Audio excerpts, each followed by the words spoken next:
श्रीदेवी की जिंदगी के आखिरी के 15 मिनट, क्या शोहर बोनी कपूर ने ही अपनी बीवी का कत्ल किया? वजह क्या बनी खसूसी रिपोर्ट।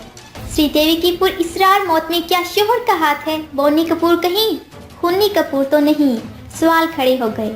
ये हफ्ते का दिन था जब 5:30 बजे अचानक बगैर किसी प्रोग्राम के बोनी कपूर श्रीदेवी के होटल पहुंचे। बोनी कपूर का दावा है कि इन्होंने अहलिया को नींद से बेदार किया, 15 मिनट गुफ्तगू की और फिर श्रीदेवी डिनर के लिए तैयार होने के लिए बाथरूम चली गई। बोनी कपूर के मुताबिक काफ़ी देर तक जब श्रीदेवी वापस नहीं आई तो इन्होंने दरवाज़ा खटखटाया और कोई रद्द-ए-अमल ना पाकर दरवाज़ा तोड़ दिया। श्रीदेवी बाथटब में डूबी हुई थी। बोनी कपूर ने दावा किया कि इन्होंने श्रीदेवी को होश में लाने की कोशिश की, नाकामी पर दोस्त को बुलाया और रात 9 बजे के बाद पुलिस को इत्तला दी। 3 से ज़ायद घंटे तक लाश यूं ही पड़ी रही। बोनी कपूर क्या खूनी थे जो बीवी को 3 से ज़ायद घंटों तक अस्पताल ले जाने की बजाय लाश रख कर बैठे रहे? तहकीकात जारी हैं। श्रीदेवी की मौत पर भारतीय चैनल और सोशल मीडिया पर भी बहस छिड़ गई। कोई भी इसको तबई मौत मानने को तैयार नहीं है।